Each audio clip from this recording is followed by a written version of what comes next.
Alright, so Iron Man 3 is finally here to kick off the summer movie season the right way.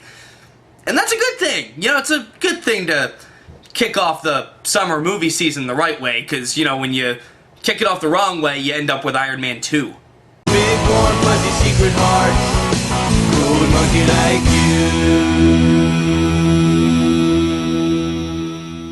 Welcome back to Filmmaster Reviews, I'm Adam J. And in case you couldn't tell from the intro or the epic film fail I did for the movie a while back, I did not like the last Iron Man movie. While I loved the first film, the second one just pissed me off the more I watched it. The villains were complete jokes, the story was non-existent, and for a summer action movie, it had hardly any action to speak of. It was just a bad movie, and the way that the plot tried to incorporate Avengers subplots every 5 minutes just got on my nerves something fierce. So when I heard that Shane Black, the writer of Lethal Weapon, Kiss Kiss Bang Bang, and The Monster Squad, was writing and directing the third film, I was hyped as hell. I love Shane Black, his resume is flawless, and with Iron Man 3, it continues to be flawless. I'm just gonna come out and say it, Iron Man 3 is the best of all the Iron Man movies.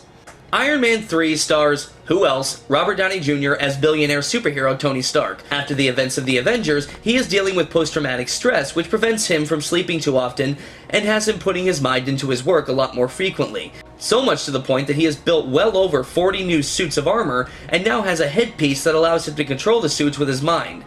However, him becoming an even bigger workaholic than he already was puts a strain on his relationship with Pepper Potts, played again by Gwyneth Paltrow. And to make matters worse, a new terrorist known as the Mandarin has issued several attacks across the globe, one of which critically injures someone very close to Tony. When the terrorists come after Tony, he must rely on his wits, his intelligence, and his friends to stop this evil mastermind before it's too late.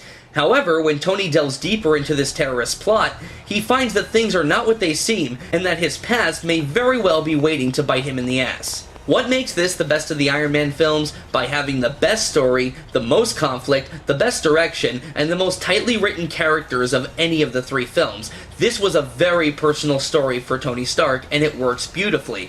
Writer-director Shane Black journeyed deep into Tony's psyche and crafted something special, not just for fans of the character, but for everyday common moviegoers as well. We are reminded that while a genius billionaire philanthropist, Tony Stark is not perfect.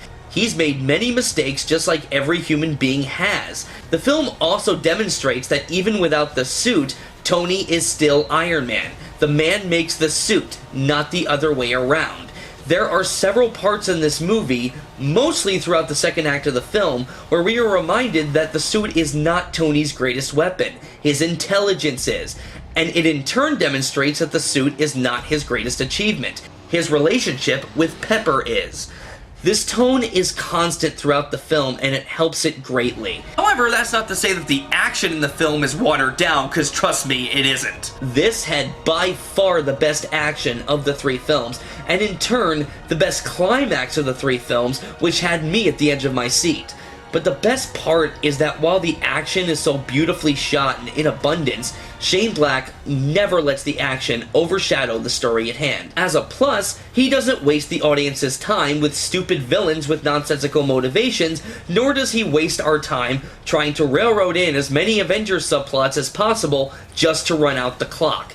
In fact, nothing from Iron Man 2 is even mentioned in this film. It focuses on just being an Iron Man film, which is what Iron Man 2 should have done.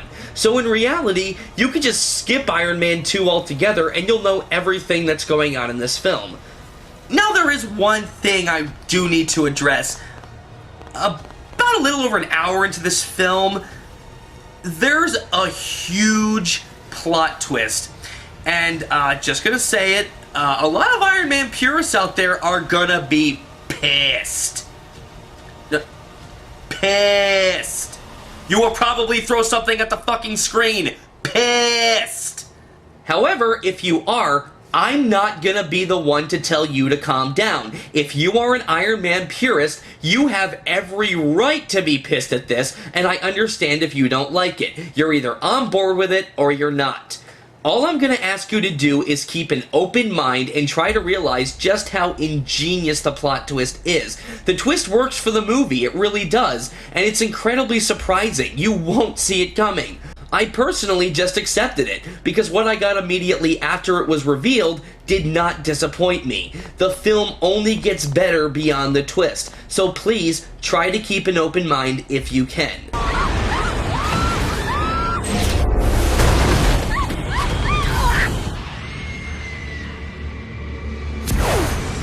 How many in the air? 13, sir.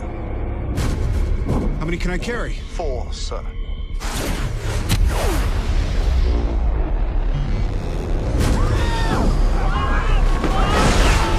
The performances are fantastic all around. Robert Downey Jr. is awesome. Possibly the best performance of his career. Gwyneth Paltrow is given a much bigger role this time around as Pepper Potts, and she isn't made into an annoying nag that does nothing but bitch at Tony. Sorry, I just really hate that movie. Here, she's given a lot more purpose than she was in Iron Man 2. She's pretty much made into the character that she was in the first film. She's important to the story. And by the end of this film, much ass does Pepper kick. Guy Pearce does a fantastic job playing Aldrich Killian, the man who invents the Extremis virus. Extremis is one of the most beloved Iron Man story arcs, and Aldrich Killian is definitely one of the best characters of any of the Iron Man films. He's done differently than in the comics, as is the Mandarin, portrayed wonderfully by Ben Kingsley, but is still made into a well-fleshed-out character that is almost impossible not to enjoy. Don Cheadle as Rhodey Rhodes was a lot better in this than he was in Iron Man 2, mainly because he's given a lot more to do and is actually purposeful to the plot. He still doesn't look the part at all, but at least this time he does his best to act the part. In the end, I was more than satisfied with Iron Man 3. I loved how Shane Black took this character back to his roots, demonstrating his genius and never derailing from the story at hand. The action scenes are brilliantly shot, the film score is outstanding, the villains are the best in the Iron Man series, and as always, Robert Downey Jr. proves to us once again that he is Iron Man. That's why this critic is giving Iron Man 3 the prestigious award of 5 out of 5 stars. I'm gonna offer the choice. Do you want an empty life or a meaningful death? You're not a man. You're nothing more than a maniac. I'm not afraid of you. No politics here. Just good old-fashioned revenge.